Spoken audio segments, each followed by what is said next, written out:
पिछले भाग में हमने देखा कि याकूब ने अपने भाई की आशीषें ले ली और उसके बाद वो अब अपने मामा लाबान के घर भागेगा। यहाँ पर हम देखेंगे कि किस तरह से वो अपने मामा के घर जाएगा और वहाँ पर उसका विवाह होगा। जब वो याकूब अपने घर से चला गया तो रास्ते में जंगल पड़ा और वो बहुत ही ज़्यादा थक गया था पैदल जाते जाते, तो उसको नींद आ गई और उसने वहाँ पर एक पत्थर को अपना सिरहाना बना करके सो गया। रात को उसने सपने में देखा कि जिस पत्थर पर वो सिर रख के सोया हुआ है, उस पत्थर से लेकर के स्वर्ग तक एक सीढ़ी बनी हुई है बड़ी सी, और उस सीढ़ी पर से स्वर्गदूत आ रहे और जा रहे हैं। और जब उसने ऐसा देखा तो वो घबरा गया और उसने कहा, निश्चय ही ये भयंकर स्थान है और ऐसा लगता है कि ये घर आकाश का द्वार है। और वो नहीं सो पाया और जब वो सुबह उठा तो उसने उस पत्थर को खड़ा किया और उस पर तेल डाला और वहाँ पर परमेश्वर पिता से प्रार्थना की और कहा कि हे प्रभु, अब मैं अपने मामा के घर जा रहा हूँ और आप यदि मेरे साथ रहोगे और मेरे साथ भला होगा, और जब मैं लौटूँगा तो मैं जितना भी कमाई करूँगा उसका 10वांश आपको दूँगा। और परमेश्वर ने उससे कहा कि मैं तेरे साथ रहूँगा।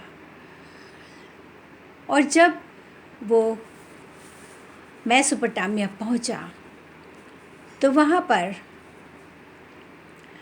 कुएं पर बैठ गया और वहाँ पर कुएं में और भी लोग बैठे थे।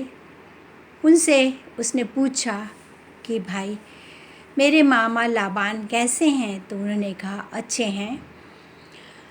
देखो, उनकी बेटी भी भेड़ बकरियों की रखवाली करके आ रही है। तो जैसे ही राहेल आई, याकूब ने दौड़ के उसको चूमा लिया और उसको बताया कि मैं तुम्हारा भाई हूँ। और वो राहेल के साथ अपने मामा लाबान के घर गया और वहाँ पर रहने लगा। जब वो वहाँ पर रहने लगा तो लाबान ने कहा कि तुम मेरे यहाँ पर रह रहे हो, तुम्हारी मजदूरी क्या होगी? तो उसने कहा कि मैं 7 साल तक आपकी सेवकाई करूँगा और आपकी भेड़ बकरियों को चराऊँगा, लेकिन बदले में आपको राहेल से मेरी शादी करनी पड़ेगी। लाबान ने कहा, ठीक है। और याकूब 7 साल तक उनकी सेवा टहल करने लगा, उनकी भेड़ बकरियों को चराता था। जब 7 साल व्यतीत हो गए तो उसने अपने मामा से कहा कि मेरे 7 साल पूरे हो गए हैं आपकी सेवा करते करते, और आप अपनी प्रतिज्ञा के अनुसार राहेल का विवाह मुझसे कीजिए। जब लाबान ने सुना तो लाबान खुश हुआ और उसने सारे लोगों को बुलाया और बहुत बड़ा भोज दिया और रात को राहेल के बदले लिया को याकूब के पास भेज दिया। जब सुबह याकूब ने लिया को देखा तो उसने अपने मामा से कहा कि आपने मुझसे धोखा किया है।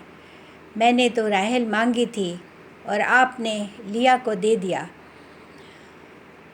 लाबान ने कहा कि देखो, हमारे यहाँ ऐसा रिवाज नहीं है कि बड़ी बेटी बिना विवाह के रहे और छोटी का विवाह हो जाए, इसलिए मैंने लिया को तुम्हारे साथ दिया। अब तुम ऐसा करो कि 7 साल और मेरी सेवा करो, मेरी भेड़ बकरियों को चराओ, और मैं राहेल को भी तुमको दूंगा।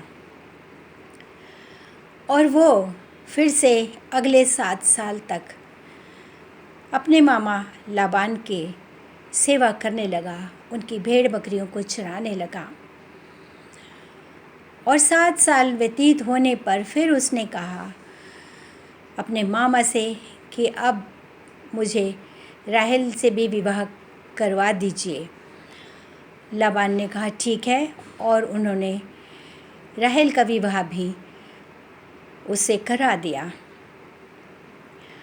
और इस प्रकार से याकूब के 2 विवाह वहाँ हुए, और वहीं पर अगले 7 साल तक और वो वहाँ पर अपने मामा लाबान के घर रहा, उनका सेवा करता रहा। और उसके बाद वो किस प्रकार से वापस होता है, ये हम देखेंगे अगले भाग में।